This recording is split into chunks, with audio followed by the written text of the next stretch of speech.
Aleluia. Nós consagramos ao Senhor todo o nosso ser. Levanta a sua mão direita assim, por favor. Feche seus olhos. Consagre a Ele neste momento todo o seu ser.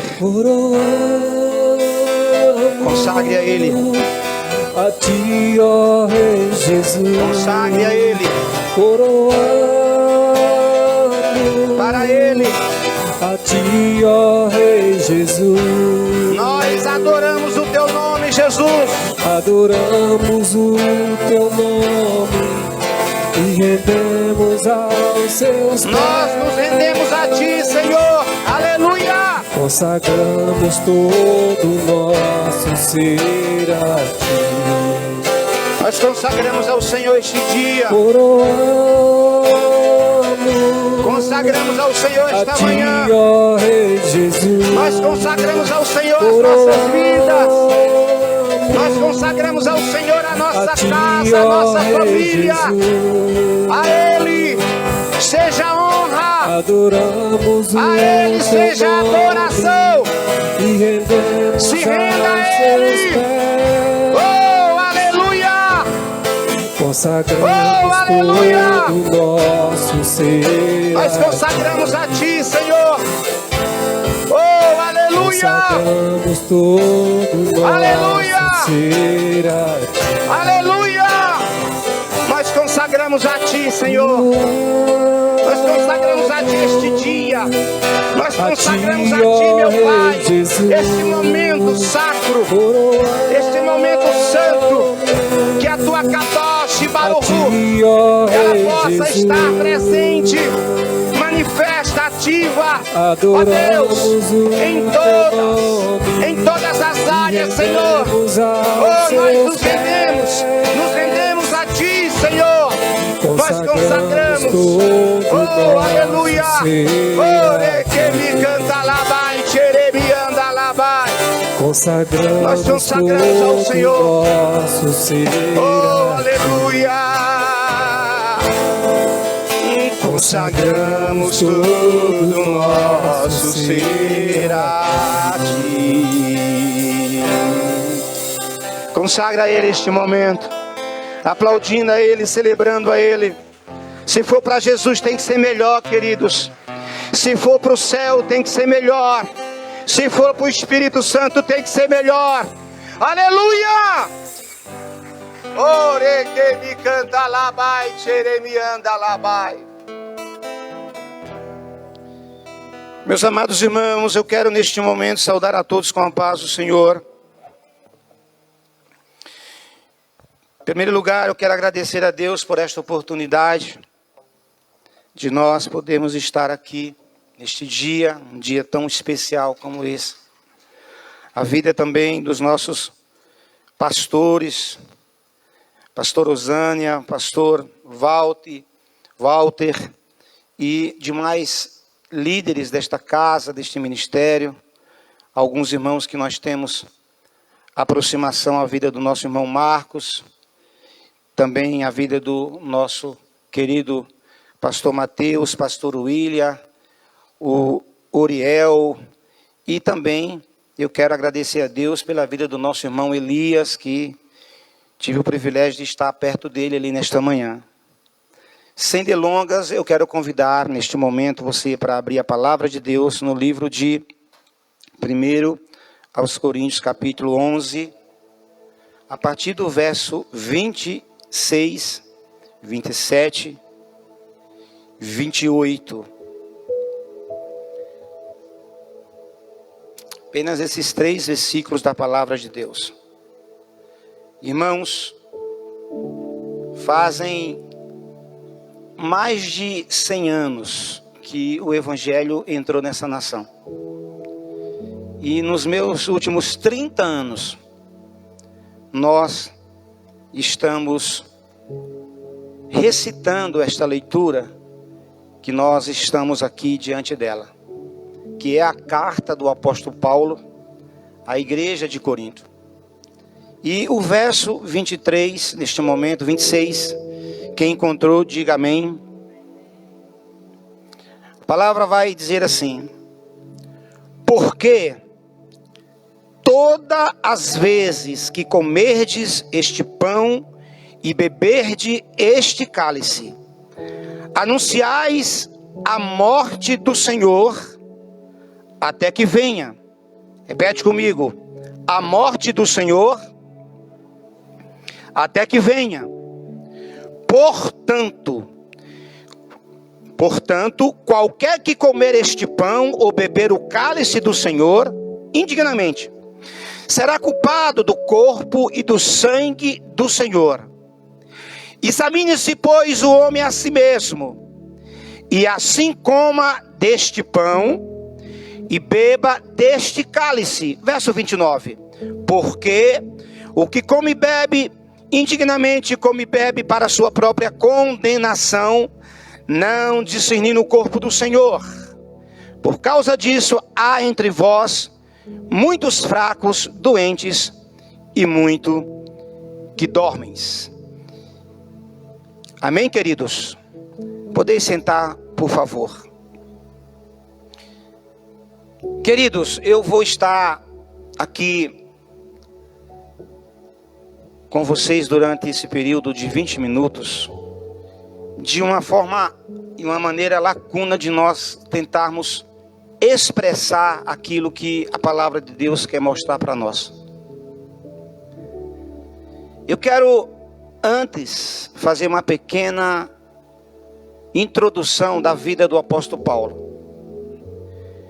Paulo, ele chamado de Saulo no grego, e nos originais o nome deste homem era uma homenagem ao primeiro rei de Israel, Saul. Esse homem nasceu na cidade de Tarso, na Sicília. E no ano 5, este homem nasce. Interessante nós notarmos, irmão Elias, que este homem foi contemporâneo de Cristo. Por quê? Quando ele nascia na Sicília, no ano 6 nascia Jesus na Judeia. O que eu quero nessa pequena introdução é dizer que Deus, ele trabalha diferente do homem. Ele age não como seres humanos. Deus, ele não erra nas suas escolhas. Ele não erra naquilo que ele fala. Ele também sabe como fazer. Talvez Saulo fosse a maior contradição para o cristianismo. Por quê? Porque Saulo, ele muda de Tarso para Jerusalém. O pai deste homem era um grande empresário. Ele comercializava os couros dos animais que eram abatidos e sacrificados no templo de Salomão. E ele muda-se para Jerusalém com o propósito de estudar. E ali aquele homem se dedica no estudo, nas pesquisas, nas informações, e se torna um fariseu. Eu quero lembrar aos irmãos que para se tornar um fariseu, precisava ter no mínimo 30 anos de idade. Por quê? Esses homens eram homens que conheciam as leis. E Paulo, na verdade, não sabia do seu destino. E não sabia o que estava reservado para ele. Levanta a sua mão direita para o céu assim. Eu não sei do meu futuro. Não sei do meu destino, como você também não sabe. Porque o futuro, ele pertence a Deus. Mas eu declaro sobre a tua vida, sobre a minha vida, sobre a minha casa, sobre a minha família, que o que Deus tem preparado para nós é o melhor da parte dele. Agora este homem cresce e está na cidade de Jerusalém, no auge da sua carreira de fariseu. E Jesus sendo preparado, nasce, fica com seus pais no anonimato, até completar a idade de 30 anos. Eu disse 30 anos. Irmãos, o tempo, ele é como uma grande escada, roda gigante. Vai girando, vai girando. Deus estava planejando na sua eternidade o encontro de Saulo com Jesus. O encontro de Paulo com Cristo. Eu quero dizer que antes mesmo do seu nascimento, Deus já estava preparando todas as coisas para você. Até mesmo os fios dos seus cabelos foram contados. Aleluia. Aqui, diante desse texto que nós estamos, Paulo, ele escreve apenas pelo seu punho apenas 2 epístolas. Ele ditou as outras epístolas, mas do seu punho foram as cartas aos Gálatas do Sul e a carta de Filemon.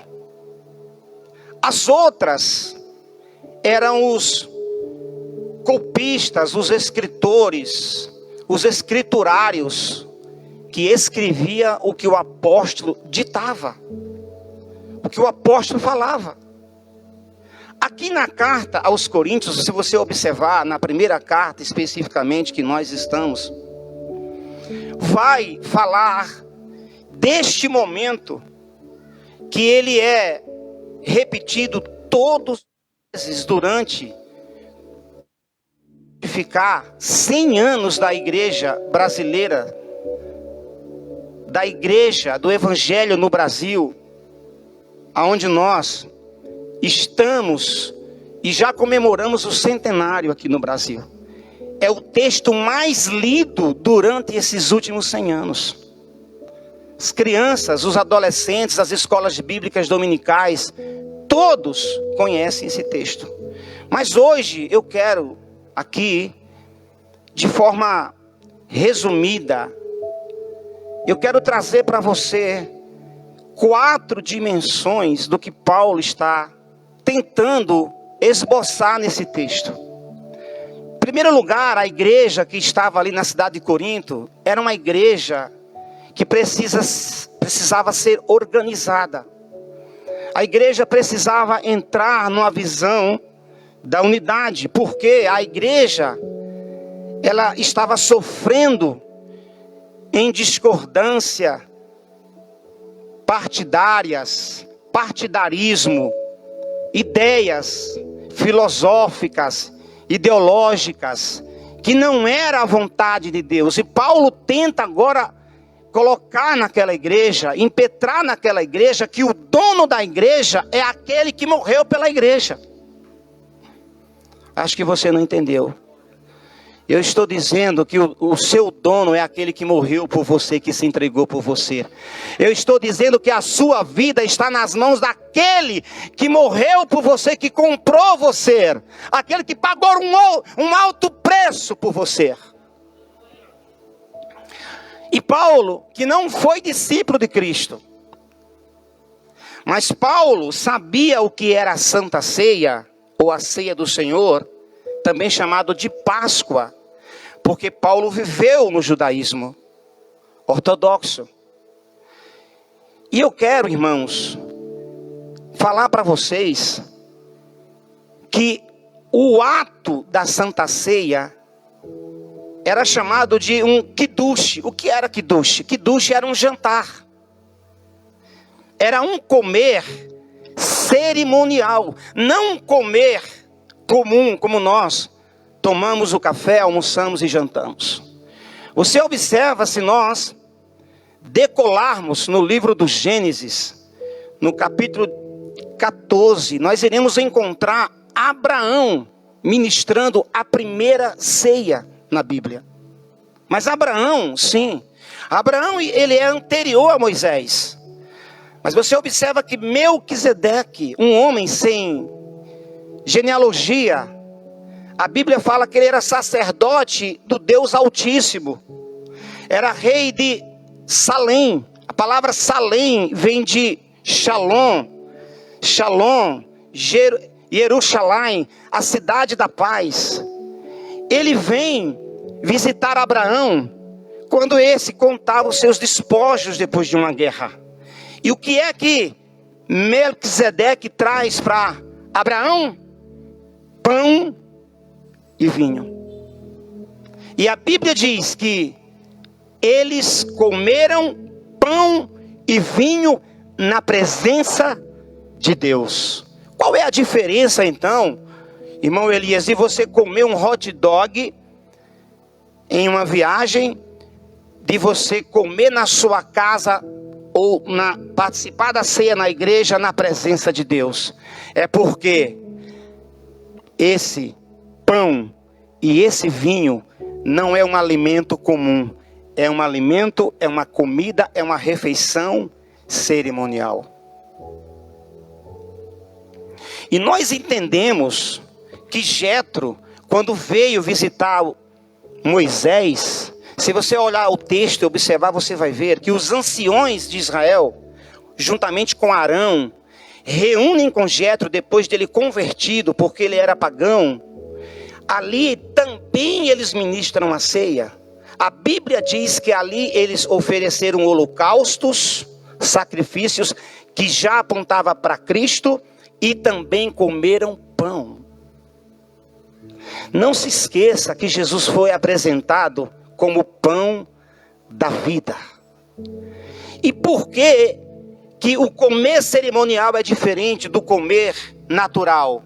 É porque quando você consagra o alimento, você coloca a presença de Deus naquela refeição. E ao ingerir aquela refeição, aquele alimento, você está internalizando o seu Deus dentro de você. Deus vai participar da sua história internamente, porque aquele alimento foi consagrado a Ele. Isso tem um efeito, irmão, e uma vertente de duas faces. Isso tanto pode servir para o reino de Deus, como pode também ser utilizado no reino do mal, lá fora, aonde muitas oferendas são consagradas aos ídolos e ali são ingeridos pelas pessoas. Eu quero dizer que hoje, neste dia, é o melhor dia deste mês para mim e para você. Talvez você enfrentou uma grande guerra como Abraão, e talvez você esteja no deserto como Moisés. Mas hoje tem pão e tem vinho para mim e para você. E nós retornaremos para as nossas casas bem melhor do que nós chegamos aqui. Quem crê, levanta a sua mão para o céu e dá um brado de glória a Deus e aleluia ao Senhor. Aqui Paulo diz no verso 26. Porque todas as vezes que comedes este pão e bebedes este cálice, anunciais a morte do Senhor. A primeira dimensão que Paulo está mostrando aqui, pastor Mateus, é que nós precisamos dimensionar a nossa visão e os nossos sentimentos há 2000 anos. Aonde? Jerusalém. Diga Jerusalém. Eu preciso voltar para Jerusalém. Diga, eu preciso voltar para Jerusalém. Jerusalém, que foi o centro da história bíblica, de onde surge o Galileu, o Jesus Nazareno, esse homem que aqui Paulo está ordenando, vocês devem anunciar a morte do Senhor. Morte fala de dor. Morte fala de perseguição. Morte fala de Getsemane. Morte fala de agonia. Morte fala de traição. Morte fala de negação. Morte fala de calvário. E morte fala de cruz. Anuncie a morte, o sofrimento daquele que pagou um alto preço, não só por você, mas pelo seu amigo, pela sua família e, consequentemente, pelo mundo. Anuncie a morte do Senhor. Em segundo lugar, a segunda dimensão que eu vejo aqui, no verso 26, ele diz: anunciai a morte do Senhor. O ato de você anunciar a morte é você cumprir aquilo que o evangelista Marcos deixou no seu evangelho 16. Ide por todo o mundo, pregai o evangelho a toda criatura. Quem crê e for batizado será salvo, porém quem não crê será condenado. E estes sinais seguirão os que creem. Em meu nome expelirão os demônios, falarão novas línguas, pegarão nas serpentes, e se beberdes alguma coisa mortífera, não lhes fará dano algum, e porão as mãos sobre os enfermos, e eles serão curados. Levanta sua mão para o céu, em nome de Jesus. Receba cura, receba saúde, receba agora, através do sangue, através da cruz, através do Calvário. Seja restaurada, seja restaurado, em nome de Jesus. Diga: eu preciso falar, anunciar que Jesus morreu. Amém? Glória a Deus. Em segundo lugar, anunciai a morte do Senhor até que Ele venha. O retorno de Cristo é o que eu espero, é o que você espera, é o que a igreja anseia. É a volta de Jesus, a volta até que Ele venha. Fala do céu, fala do arrebatamento, aponta para as bodas do Cordeiro. Quantos querem encear com as bodas do Cordeiro na eternidade com o Senhor? Aqui você é servido pelos diáconos, pelos auxiliares, mas lá naquele grande dia você será servida, você será servido por Ele, por aquele que morreu, o Cordeiro de Deus que tira o pecado do mundo. Diga: eu vou ser servido por Ele nas bodas do Cordeiro. Feche os seus olhos por um minuto. Imagine você agora nas bodas do Cordeiro. Imagine agora você lá nas bodas com Ele, na eternidade, naquele grande dia. Rabai xere que me canta labai, xere que me canta labai.